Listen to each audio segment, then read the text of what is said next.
There's been a bit of an issue, Your Honor. We have she's put together a statement that she would like to provide to the court. The issue, however, is that it did not get printed off for her to read, and so she may be using my laptop screen unless we can get that printed for her. I'm fine with her using your laptop screen. Okay.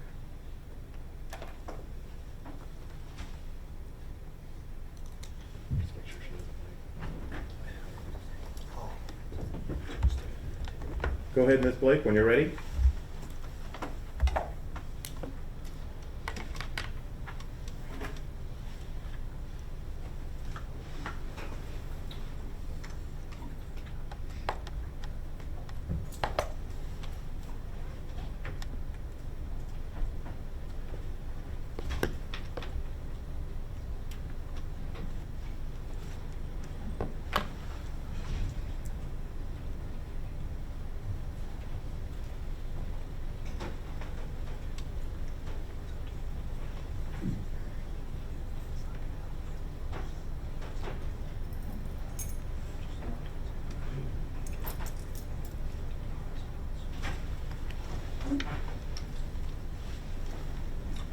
I'm ready, Your Honor. Go ahead, Ms. Blake. Can you hear me? Okay. As our losses have impacted all of our lives, I would like to begin with a moment of silence, remembering all of the lives that have been taken and those still suffering, including the alcoholics and addicts fighting their battles every day.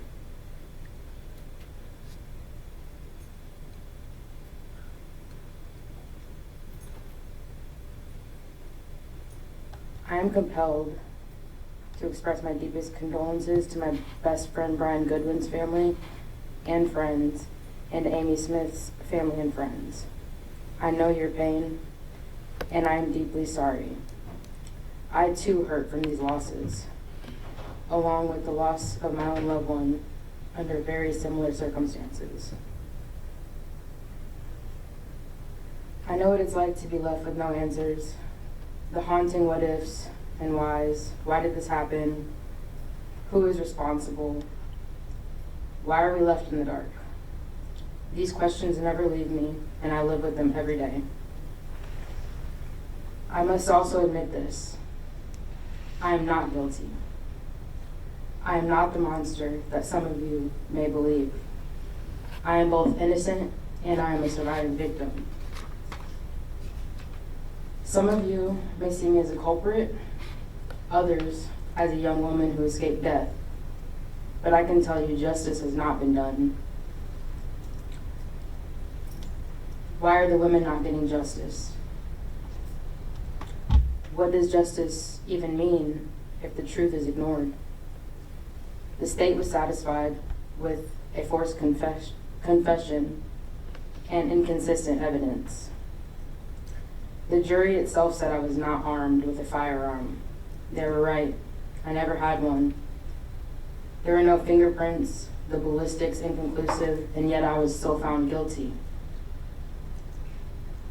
If Devin was acquitted on multiple other charges and I was unarmed,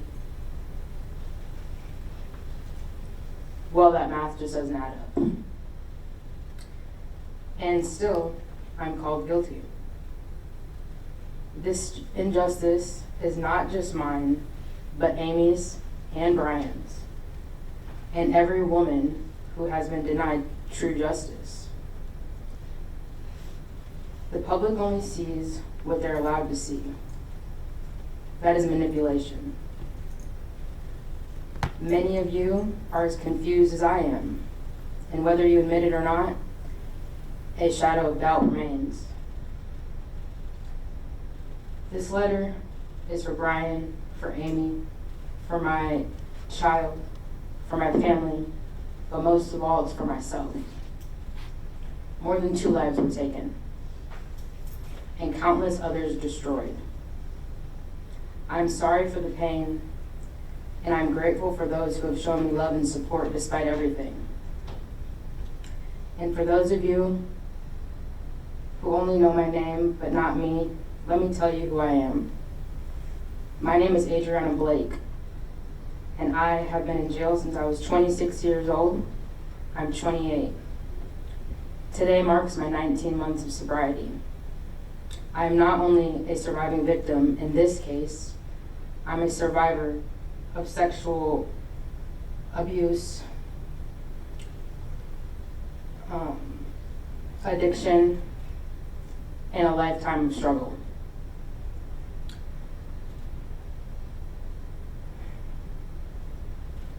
Addiction is a disease that shaped my life from a young age.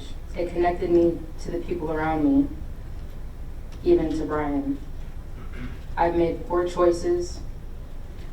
I've been in and out of the system, and I accept responsibility for those mistakes.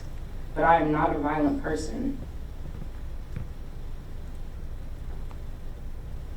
Every one of my past convictions was theft-related or drug-related. Not violent, not domestic. I'm a lover, not a fighter. Even here, I have worked hard to change my life. I have earned my high school diploma. I have completed over 200 programs. Deepened my faith. I have a sponsor. My resilience and sobriety have opened my eyes. I am not who I was a year ago. My addiction does not define me. My mistakes do not define me. I define myself. I am a mother, a daughter, a sister, an aunt, and yes, a survivor. My story is not over, and I will not give up. I will continue to fight for justice and truth. Brian will always hold a piece of my heart. Amy deserves truth and justice, just as I do. Until that happens, none of us, family, friends, or community, will ever truly be free. The doubts will continue to haunt us. I am Adriana Blake. I am innocent, and I am a survivor. That is what I've written, but I would also like to say I do have condolences again to Sarah and Caleb Goodwin, again to Brian's family and friends, as well as to Olivia Smith and Sally Smith.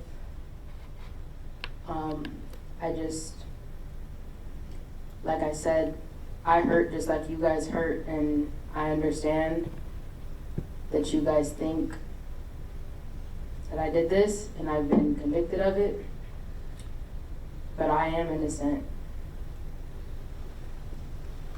That's all. Thank you. Now, Mr. Kirkendall, victims? Yes, Your Honor. First of all, that's Sally Smith, Amy Smith's mother. She's also asked that I publish this photo for the court, if that's all right. Very well. Ms. Smith, if you'd come forward, please.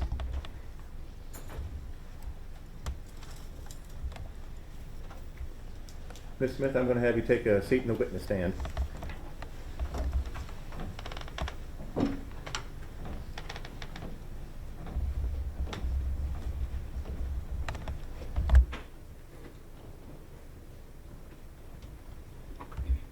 Amy's beautiful family. It's taken before meth got a hold of her. Ms. Smith, would you please state and spell your first name for the record? Sure, I'm Sally Smith, S-A-L-L-Y. Thank you, ma'am. Go ahead. I've struggled writing this. I think I've started it a dozen times.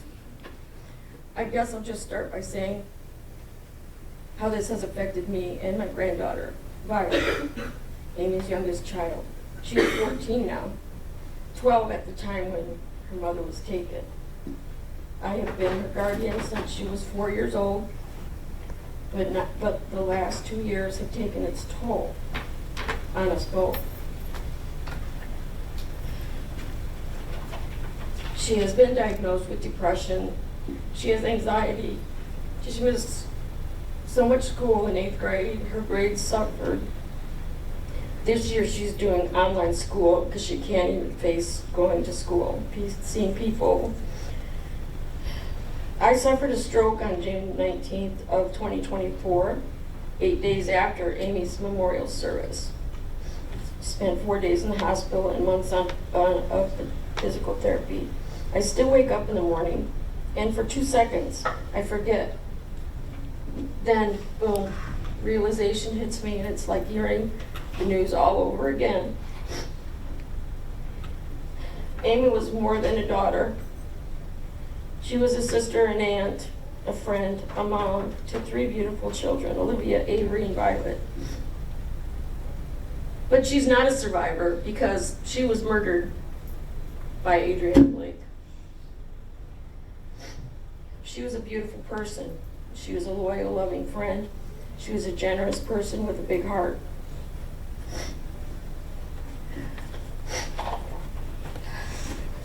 I know she was going to get better and off the drugs and reconnect with her family.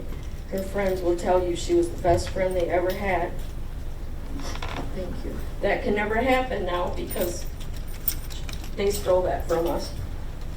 I thought I would have more time to reconnect, to laugh, to hug her, to tell her I love her. I hope she knows. Violet will never be the same. She doesn't ever want to leave the house now. She spent as much as 3 months without going outside. Fear, anxiety, and depression have taken over. I only hope with therapy she will overcome. So when you take someone's life, it affects a lot of people and you had no right. You had no right. That's all we got. Thank you, ma'am.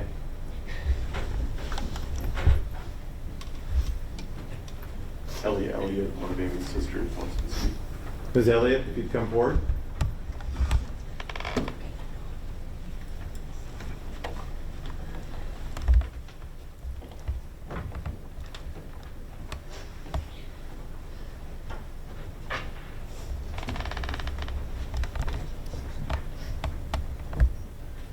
And likewise, Ms. Elliott, would you spell your first and last name just to be sure we have it for the record?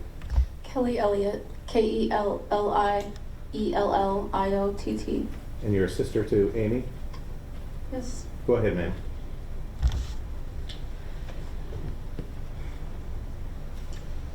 My sister Amy and I were not necessarily on speaking terms, and it had been that way for the past 10 years. During that time, she became addicted to meth. In her active addiction, she lost pretty much everything. She lost her children, she lost her family, and she lost her way. She chose this life, a life of not having a stable place to stay, being court-ordered to stay away from her children, committing crimes, going to prison, and losing all the relationships, the real ones that were built on unconditional love of sisters that had been built over a lifetime. I have wanted so badly to reach out to her after she was released from prison. I think I thought I could save her because I am her big sister and I should know what to do. I never sent that message, I never asked, and it will be my greatest regret in life. I never thought that there would be no more tomorrows, no more chances to make it right. I so desperately wanted to see my sister when she was sober and in recovery. I kept saying to myself, I will call her, I will reach out to her, I will invite her to lunch. I will show her that she has a family that wants her, that wants to support her, that misses her. And I wanted to tell her that I love her.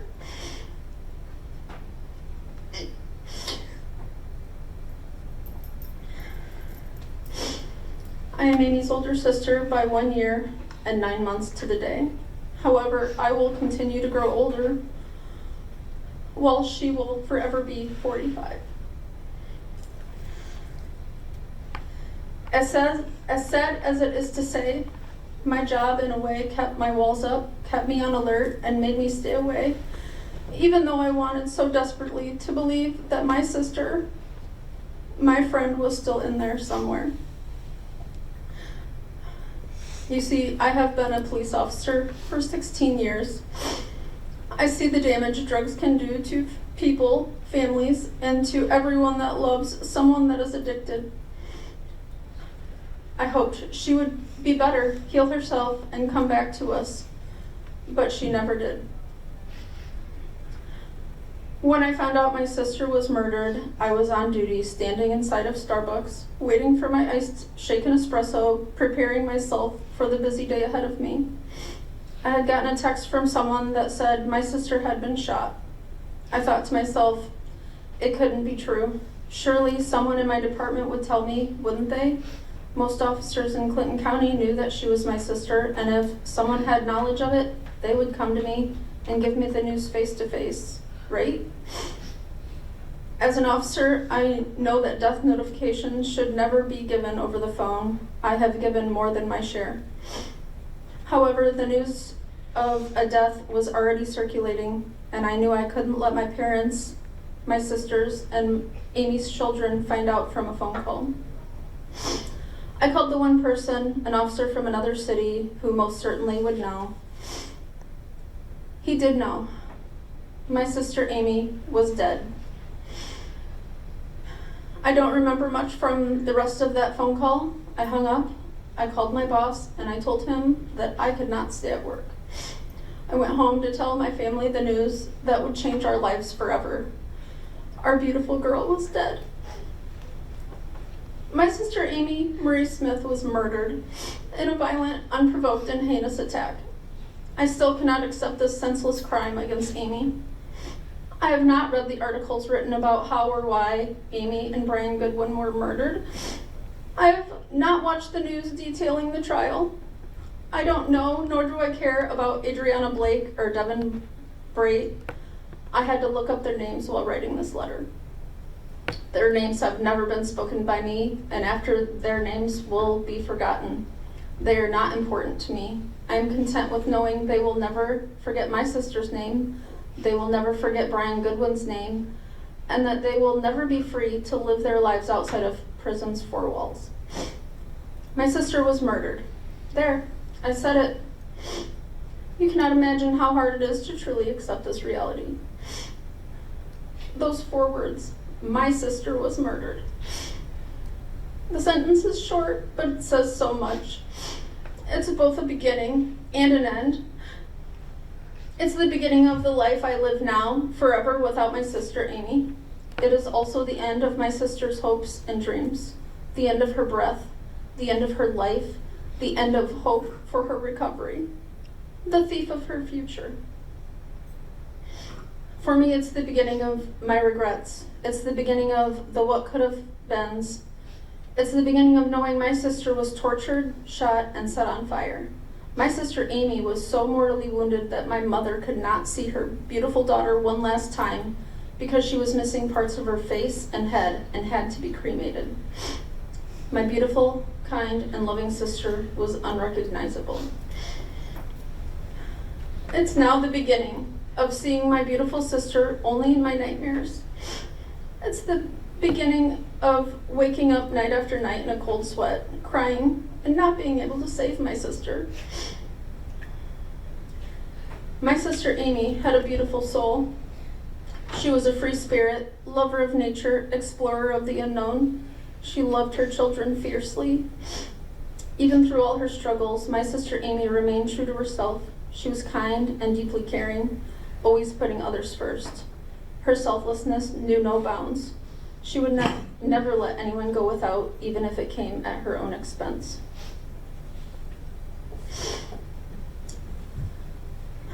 The people who killed Amy may want to reduce her to just another victim, but Amy mattered. She was a mother of 3, a daughter, a sister, and a friend. Her life had value, and while I will not give weight to the names of those who killed her, I take comfort in knowing that they will never forget her name. They will never forget Brian Goodwin's name, and they will never again live free outside of prison's walls. Thank you, ma'am. Danielle Anderson, another sister, would like to speak, Your Honor. Ms. Anderson?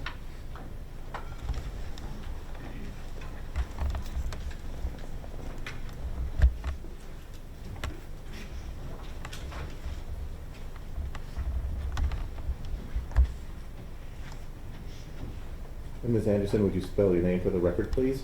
It's Danielle, D-A-N-I-E-L-L-E, Anderson, A-N-D-E-R-S-E-N. When you're ready, ma'am, go ahead. I have gone over in my head what I would want to say to address the court on behalf of my sister. I really don't think it's possible to explain how this has impacted my life. I should not have to write this. My sister Amy had a huge heart and she would do anything for anyone. Our family will never be the same. My sister Kelly and Amy grew up together, raising their daughters together. And my sister Kelly lost a part of her that day too. There's so much heartache and trauma. We will never recover from this.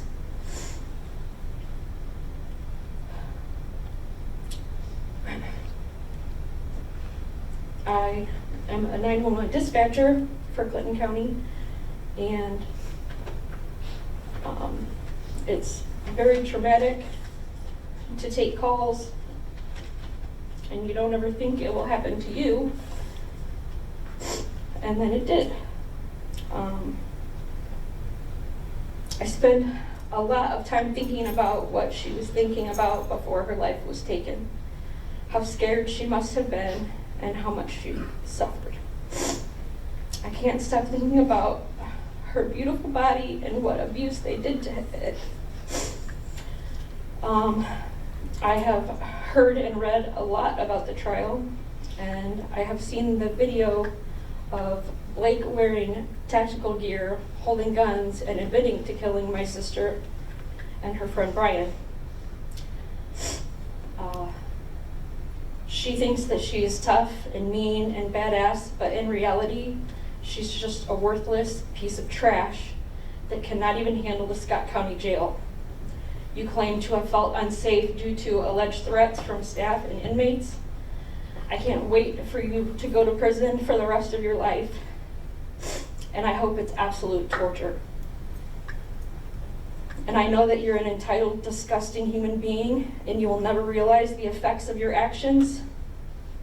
However, I will have a little bit of peace knowing that you are going to be rotting away.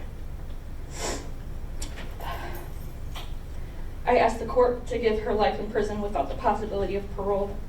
This crime was horrific, and for no reason other than to steal a little bit of money.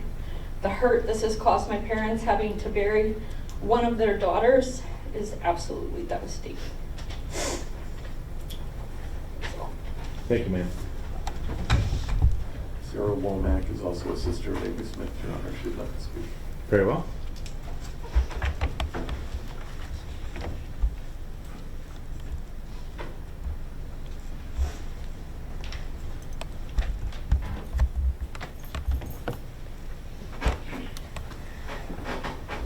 Look at it.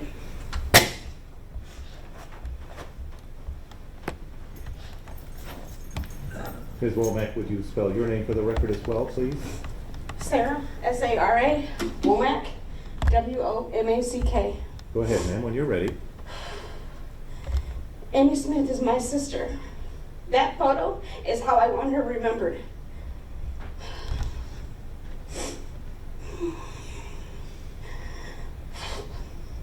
I too had a strange relationship with my sister because of her life choices. But she still remained my baby sister. I'm the oldest of 4 girls. My love for her endured regardless of the distance between us. The distances in our life choices may have created a separation, but they never lessened the care I felt for her. Amy's choices led her to estrangement from most of our family and brought her in and out of jail or prison. While these decisions were difficult for us to accept, they did not change the love we held for her. I always wished and prayed for her to find her way and build a better future for herself. Among the four of us, Amy was exceptionally intelligent, especially when it came to book smarts. When she was in a good place, she was lively, affectionate, and full of life. She was beautiful, carefree, and truly lived on her own terms. Amy was not only a mother, but a daughter and a sister. Though the tragic events surrounding her death have left painful images in my mind, I choose to remember Amy as she was in happier times. Her true essence was not defined by her struggles, but by the spirit and the love she brought to everyone she knew. Since her horrific death, I have been struggling with anxiety, sleep deprivation, and concentration issues. These challenges have affected my daily life, making it difficult to maintain a sense of normalcy and to focus on responsibilities. The persistent anxiety has led to restlessness. It has further contributed to ongoing difficulties with sleep. As a result, my ability to concentrate has diminished, impacting both work and personal activities. I can't say your name. I'm not gonna. Throughout the entire trial, I paid careful attention to your body language, and it was evident that you did not display any indication of remorse. Instead, you appeared in court smiling, laughing, and engaging in light-hearted conversation with your attorneys. Hopefully, you will be sentenced to spend every day of the remainder of your life in prison. This outcome stands as the furthest measure of justice available to our families, according to the law. Yet, in my view, it falls short of true justice. You took 2 lives, and you still get to live. Thank you, ma'am. Olivia Smith is here, Your Honor. She's Amy Smith's daughter. She would like to- We'll have her testify from there. You can read your statement from there, ma'am. Your Honor, can I hug her? Sure.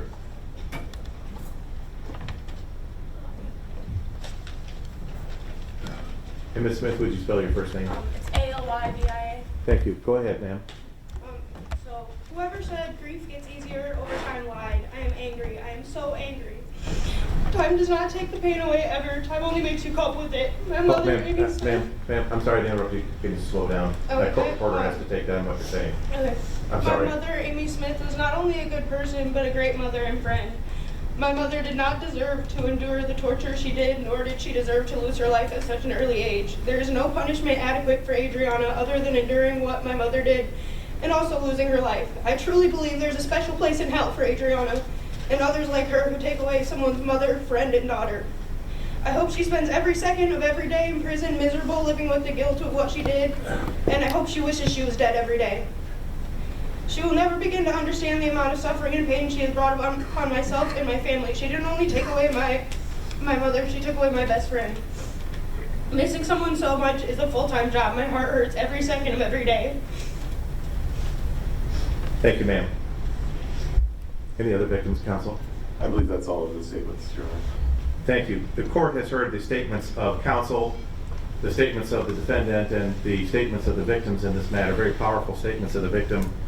Ms. Blake, listening to your allocution, I'm struck by your wallowing self-pity and your attempts to paint yourself as the victim in any way that you possibly can. You're the victim because you're a woman. You're the victim because you suffered domestic abuse. You're the victim because justice was unfair. Ma'am, you're not the victim, you're a murderer. And today you're going to receive justice that you should receive.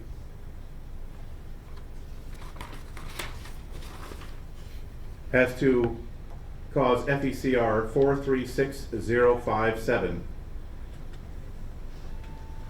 it is the judgment and sentence of the court that as to count 1, the charge of a felon possession of a firearm, that you be sentenced to the Iowa Department of Corrections pursuant to 902.3 and 902.9 for a period not to exceed 5 years, and that you pay the minimum statutory fine of $1,025. As to cause FECR 436459, count 1, possession of contraband in a correctional facility, is the judgment and sentence of the court that you likewise be committed to the Iowa Department of Corrections for a period of 5 years and pay the minimum fine of $1,025. As to count 2, possession of methamphetamine second offense, is the judgment and sentence of the court that you be committed to the Iowa Department of Corrections for a period of 2 years and pay the minimum fine of $830. As to all 4 of these offenses, you will also pay the 15% surcharge as assessed by the clerk of court. And as to all 4 charges but for count 2 in cause ending in 459, you will provide a DNA sample as required by statute. Your Honor, before we leave that one, I think you said $830 for the fine on count 2. Yes. Could we make it $855? I'm sorry, $855. I had the wrong number. Thank you, counsel. $855 fine. Pursuant to the terms of the plea agreement entered in cause ending in 459, sentences for counts 1 and 2 will run concurrent to the sentences entered in 436057, and the revocation sentences yet to be determined in cause ending in 076, 322, and 211. Those matters to be taken up at the close of sentencing here.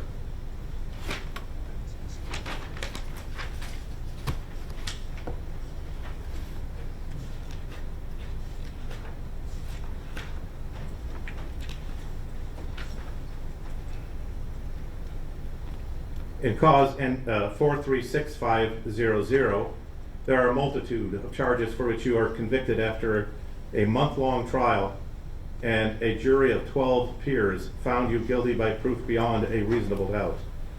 As to counts 1 and 2, murder in the first degree and a Class A forcible felony, pursuant to the verdict of the jury in these matters, and as provided by 902.1, it is the judgment and sentence of the court that you be committed to the custody of the Director of the Department of Corrections for the remainder of your life, without the possibility of parole. As to each offense, you shall be given credit for time served in the county jail, pursuant to Iowa Code Section 910.3b, because you are convicted of a felony that resulted in the death of another person.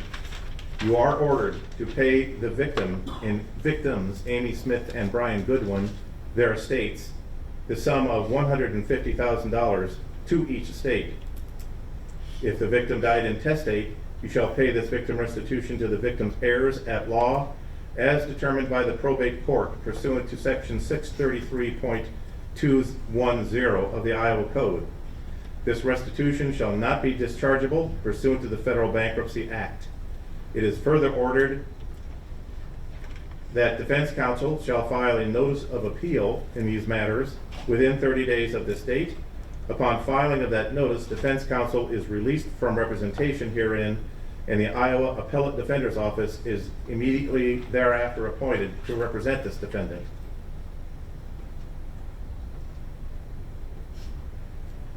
Due to the indigency of the defendant, it is ordered that a transcript of all proceedings in this matter be made available to the defense defense counsel at the expense of the state. In addition, the defendant shall provide a DNA sample as required by statute in this matter. There is no fine and no surcharge as to counts 1 and 2. As to counts 3 and 4, the robbery charges, it is the judgment and sentence of the court that as to each offense you be committed to the Iowa Department of Corrections for a period of 25 years.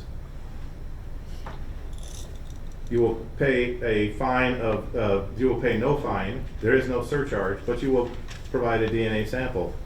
The court is required by statute to determine whether you will serve 50 to 70% of the maximum of that sentence before you are otherwise eligible for parole. As to these charges, it is the determination of the court that you shall serve the maximum 70% of these sentences before you are eligible for parole, as to these two charges. Counts 1, 2, 3, and 4 shall each be served consecutively, one to the other. The reason for these consecutive sentences is to protect the public, also based on the horrific nature of these offenses, also to determine criminal activity based on the defendant's age, character, and propensities for reform, and in particular, her lack of remorse and her refusal to admit guilt as to these crimes. As to counts 5 and 6, is the judgment and sentence of the court that you be committed to the Iowa Department of Corrections for a period not to exceed 10 years, that you pay the minimum fine of $1,370, a 15% surcharge, and provide a DNA sample as required by statute. As to count 7, it is the judgment and sentence of the court that you be committed to the Iowa Department of Corrections for a period not to exceed 5 years, that you pay the minimum $1,025 fine, the 15% surcharge assessed by the court, and provide a DNA sample. As to counts 9 and 10, it is the judgment and sentence of the court that you be committed to the Iowa Department of Corrections for a period of 2 years, that you pay the minimum fine of $855, the 15% surcharge assessed by the clerk, and provide a DNA sample. As to counts 3 and 4, 5 and 6, 9 and 10, the sentence imposed herein is as to each offense individually, just to be clear in the record. As to count 11 and 12, likewise, as to each offense, it is the judgment and sentence of the court that you be committed to 10 years as to each offense, that you pay the minimum $1,370 fine, 15% surcharge, and provide a DNA sample. As to count 13, it is the judgment and sentence of the court that you be committed to the Iowa Department of Corrections for a period not to exceed 10 years, that you pay the minimum $1,370 fine, the 15% surcharge assessed by the clerk, and provide a DNA sample. And lastly, as to count 14, it is the judgment and sentence of the court that you be committed to the Iowa Department of Corrections for a period of 2 years. You pay the minimum $855 fine, the 15% surcharge, and provide a DNA sample as required by statute. Does the state take a position as to waiving these fines? Your Honor, the state would recommend the waiving of the fines. I think the priority here would be the monies that would be owed to the families.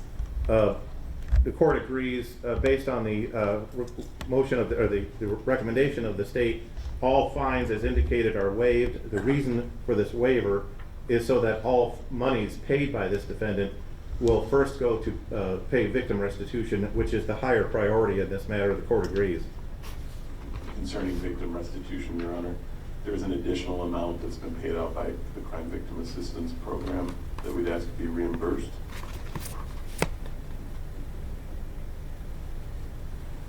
Let me get to that. Yes, sir. The court finds, based on the defendant's life incarceration without the possibility of parole, that she is not reasonably able to pay the costs of this action, which is Category B restitution.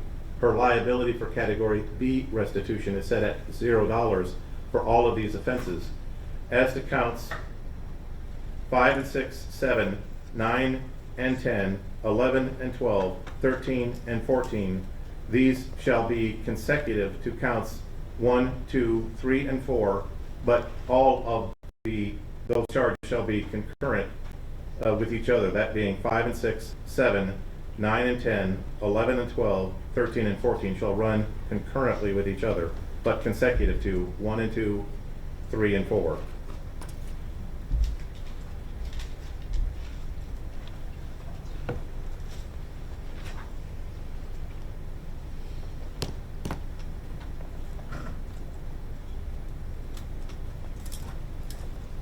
The court notes that there are 2 requests for Category A restitution that were just filed that are still pending in the docket. Is the state ready to go forward on the issue of Category A restitution at this time, or do you need 30 days to gather your information? I believe we have up-to-date claims, Your Honor.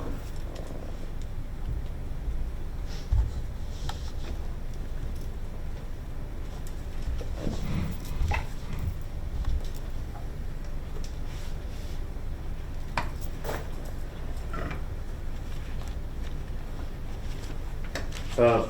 Kirkendall, prior to this morning, I believe the total of Category A victim restitution was $9,351.90. Has that been increased? It has, Your Honor. And what is the increase? Well, I'm not sure exactly what that number is, but it's $12,107.46 total. Mr. Cragness, does the defendant agree to Category A restitution of $12,107.46? Judge, we'd agree that those were the filed amounts by the state. Without making any concessions related to that, we would also agree that the court could properly consider those matters as filed and as claimed. Very well. The court finds Category A victim restitution is set at $12,107.46 as set forth in the claims for restitution filed by the state in this matter. We'd also ask, Your Honor, that instead of going through the probate court, we list the names of the heirs for each of the families. It makes it somewhat easier when they're getting paid. All right, go ahead, counsel, if you know them. Yes, Your Honor. For Amy. And these are intestate heirs. They are, Your Honor. Thank you. For Amy Smith, it's her 3 children, Olivia, Avery, and Violet. And we'll provide their addresses to the clerk. For Brian Goodwin, his wife, Sarah Goodwin, is entitled to 1/2 of the restitution.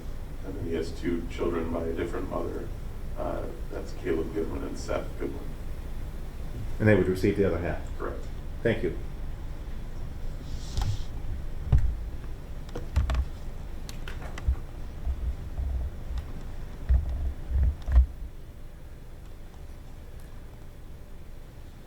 Ms. Blake, these are your appeal rights.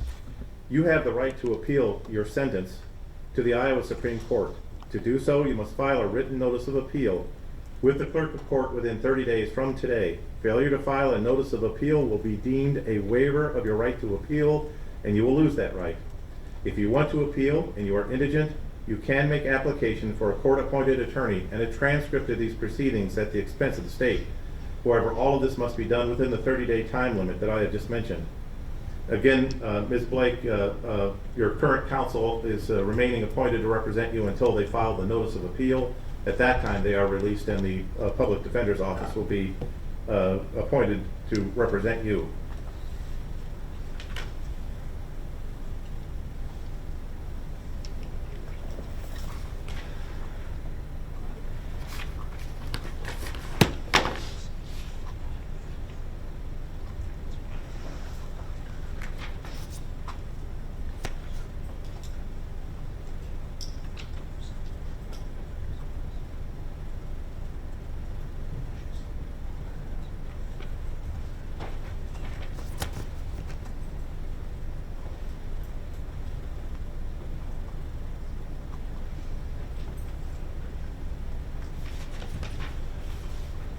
Mr. Kirkendall, is there anything in the sentencing the court may have neglected or overlooked?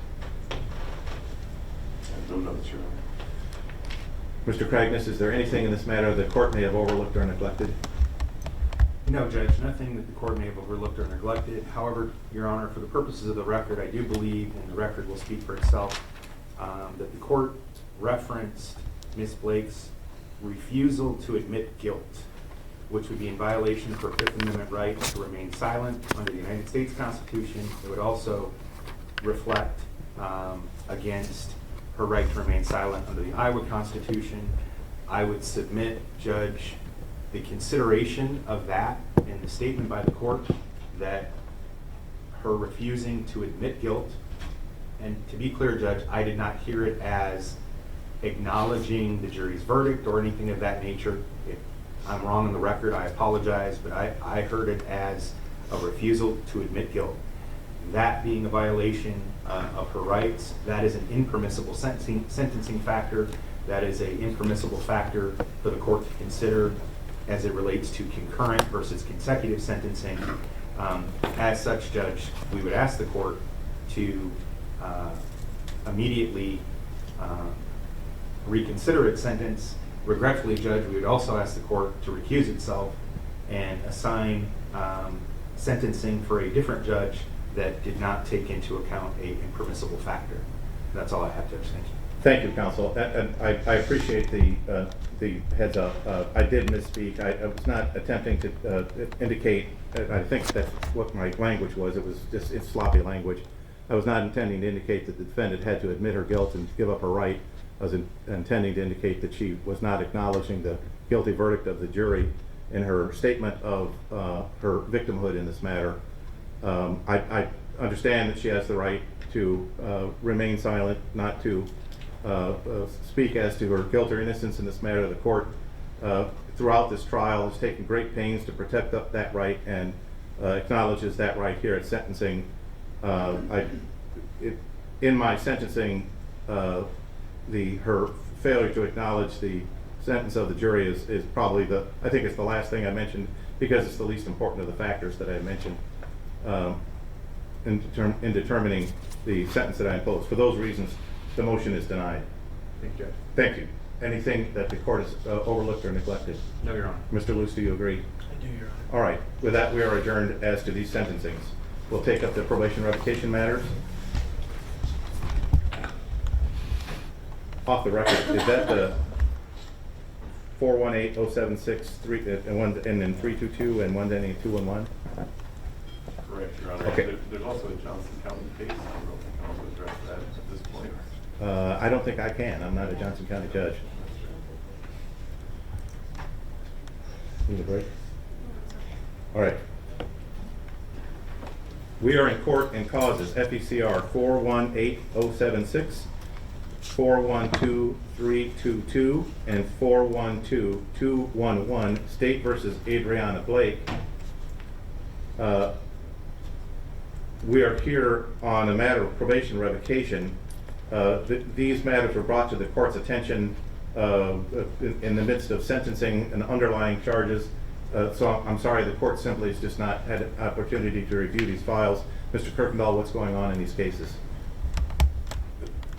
Well, Your Honor, all of them have been subject to filed probation revocations.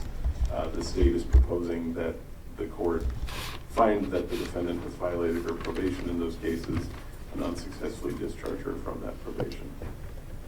Thank you. Mr. Cragness, have you had an opportunity, or Mr. Luce, to discuss these matters with your client? Yes, Judge. Mr. Luce? Mr. Luce? For him? Yeah, it would be so stipulated, Your Your Honor. collar. There you go. Thank you. It'd be so stipulated, Your Honor. Thank you. The court accepts the defendant's stipulation and finds that she admits to violating the terms of probation in each of these offenses. What is the state's recommendation as to disposition? Unsuccessful discharge from probation. Is that stipulated to by the defense? It is, Judge. The court adopts the stipulation of the parties and unsuccessfully discharges the defendant from probation in each of these matters. It is further ordered that counsel is discharged 31 days from today's date in these matters.